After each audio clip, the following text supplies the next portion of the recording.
Hello అండి. అందరూ ఎలా ఉన్నారు? బాగున్నారా?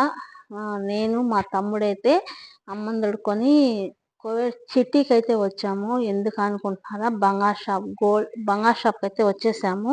ఎందుకంటే అమ్మకి సరుడు తీసుకోవడానికి వచ్చామనమాట. ఇప్పుడు నిన్న మొన్నైతే కొంచెం తగ్గునిందనమాట. అందుకనేసి వచ్చాము. మేము ఈడికొస్తే మళ్ళా యథాపకారం రేటైతే పెరిగింది. చాలా రేటుందనమాట. మన ఇండియా డబ్బులు 9,500 ఉందనమాట. ఎంత రేటుందంటే అంత రేటుంది బంగారు. అయినా కూడా ఏ అంగట్లో మనిషి అనేది తగ్గడం లేదు. ఎంత రేటున్నా కొనేవాళ్ళు కొంటూనే ఉన్నారు. అలా అనేసి ఎవరు మానేయడం లేదనమాట. చూసారు కదా ఎన్ని షాపులున్నా అన్ని షాపుల్లో నలుగురు, 5 మంది ఉన్నారు. అలా ఉన్నారనమాట షాపుల్లో. అదిగాక ఇప్పుడు చానా రోజుల తర్వాత ఓపెన్ చేశారు కాబట్టి టూరిజాలు పిల్లకాయలు పిలిపించుకునేవాళ్ళు పిల్లకాయలు, వాళ్ళోళ్ళని పిలిపించుకునేవాళ్ళు పెద్దోళ్ళు కానీ, పిల్లకాయలు కానీ చాలా మంది పిలిపించారనమాట ఈసారి. మేమైతే అమ్మకి సరుడు తీసుకోవటానికి వచ్చాం కదా! సరుడైతే చూపిస్తాను మీకు కూడా ఏ సరుడు తీసుకున్నారో, ఎలా ఉందో కామెంట్ చేయండి. సరుడైతే 30 గ్రాముల్లో చూస్తున్నాము. అలాగే వచ్చేసి 2 పేట దండ కూడా చూసామనమాట. అమ్మకైతే తీసుకుందామని చూసాము. కానేసి ఇప్పుడు చెన్నైలో అంత బంగారు ఎత్తుకోబోనీరు కాబట్టి సరుడైతే తీసుకుందామని నిర్ణయించుకున్నాము. 2 పేట దండైతే తీసుకోలేదు. ముందైతే అదే తీసుకోవాలనుకున్నాము. కానీ మళ్ళా ఎందుకంటే అక్కడికి ఎయిర్‌పోర్ట్‌లో ఇబ్బంది పడతాదేమో, మనం ఎవరు వెళ్ళలేదు కదా! ఆమె ఒకటే వెళ్ళేది కదా! ఎందుకు ఆమెను ఇబ్బంది పెట్టడం అనేసి సరుడే తీసుకున్నామనమాట లాస్ట్‌కి. ఇంతకుముందు చెన్నై ఎయిర్‌పోర్ట్‌లో అయితే మనకి ఆడవాళ్ళకి 40, మగవాళ్ళకి 20 పెట్టున్నారు. ఇప్పుడైతే అలా కాదు. ఆడవాళ్ళకొచ్చేసి 25 పెట్టున్నారు. మగవాళ్ళకొచ్చేసి 10 పెట్టున్నారంట. అందుకనేసి మేము 30 గ్రాములనే తీసుకున్నాం. ఎక్కువ తీసుకోలేదు. ఇంతకుముందైతే ఓన్లీ కూలే వేశారనమాట. ఇప్పుడు అలా కాదు. గ్రామ్‌కొచ్చేసి 1 దినార్ ఎక్స్‌ట్రా తీసుకుంటున్నారు. కూలొచ్చేసి దినార్ రూపాయి వేశారు. ఇది ఎందుకంటే సింగపూర్ మాల్ అనేసి దీనికి ఎక్కువ తీసుకున్నారనమాట. దినార్ రూపాయి తీసుకున్నారు. అలాగే వచ్చేసి 1 దినార్ ఎక్స్‌ట్రా తీసుకుంటున్నారనమాట.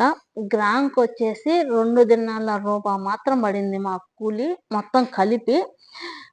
ఇండియాలో అయితే ఇంకా ఎక్కువే పడుండేమో. ఈడ ఉత్త కూలే కాబట్టి మనకి ఎన్ని గ్రాములు బంగారు ఇస్తారో అన్ని గ్రాములు ఇచ్చేస్తారు. తోసేసేది అన్నీ ఏం లేదు. కరెక్ట్‌గా ఇస్తారనమాట. మన ఇండియాలో అయితే ఇప్పుడు 40 గ్రాములు తీసుకుంటే 38 ఇస్తాడు. 2 గ్రాములు తోచేస్తాడనమాట. ఈడ అలా కాదు. మనం ఎన్ని గ్రాములు తీసుకుంటామో అన్ని గ్రాములు ఇస్తారనమాట మనకి. ఎటువంటి ఇబ్బంది ఉండదు. చూసారు కదా! ఇలా ఉందనమాట కువైట్‌లో మాలియా బంగారు రేటు. మన ఇండియాలో ఎక్కువ మేలంటారా? ఇక్కడ మేలంటారా? మీరే చెప్పండి. అమ్మ అయితే ఇక్కడికే వచ్చింది కాబట్టి అందుకనేసి ఇక్కడే తీపిచ్చాం అమ్మకి. ఆమెకు నచ్చిన సరుడైతే ఆమె తీసుకుంటది కదా అనేసి ఈ సరుడైతే తీసుకున్నాం లాస్ట్‌కి. ఇదైతే మాకైతే చాలా బాగా నచ్చింది. కటింగ్ అయి కూడా బాగుందనేసి ఇదే తీసుకున్నాం అనమాట. ఎందుకంటే మేము పొద్దుగూకొచ్చాము. ఇంటికాడ నుంచే 7కి బయలుదేరి వచ్చామనమాట. ఇప్పుడు ఇది సరుడు కొనుక్కుంటే కానీ టైం 8:30, 9 అయిపోతుంది. ఈ టైంలో ఎక్కడికన్నా తొడుక్కొని తిప్పాలన్నా ఇంకేం తిప్పుతాంలే అనేసి ఎక్కడికి వెళ్ళలేదనమాట.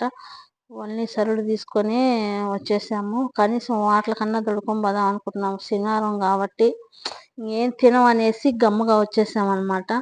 ఇప్పుడున్నే రేట్లో మనకు 30 గ్రాములు వచ్చేసి ఒకప్పుడైతే మేము మొన్న ఇంటికి పోయినప్పటికి కూడా 5, 6 నెలల కిందట ఇంటికి పోయినప్పుడు కూడా అంత లేదు. ఇప్పుడు మరీ ఎక్కువ పెరిగిపోయింది బంగారం. అద్దానికి అద్దం పెరిగిపోయింది. అప్పుడైతేనా ఈ 30 గ్రాములకి వచ్చేసి 500, 600కే వచ్చేది. ఇప్పుడు 900 చిల్లర అయిందనమాట. మన కోవిడ్ డబ్బులు 30 గ్రాములు వచ్చేసి ఎంత రేటు పెరిగిపోయిందంటే అంత రేటు పెరిగిపోయింది. Okay bye friends. మన వీడియో నచ్చుంటే లైక్ చేయండి. మన ఛానల్ సపోర్ట్ చేయండి.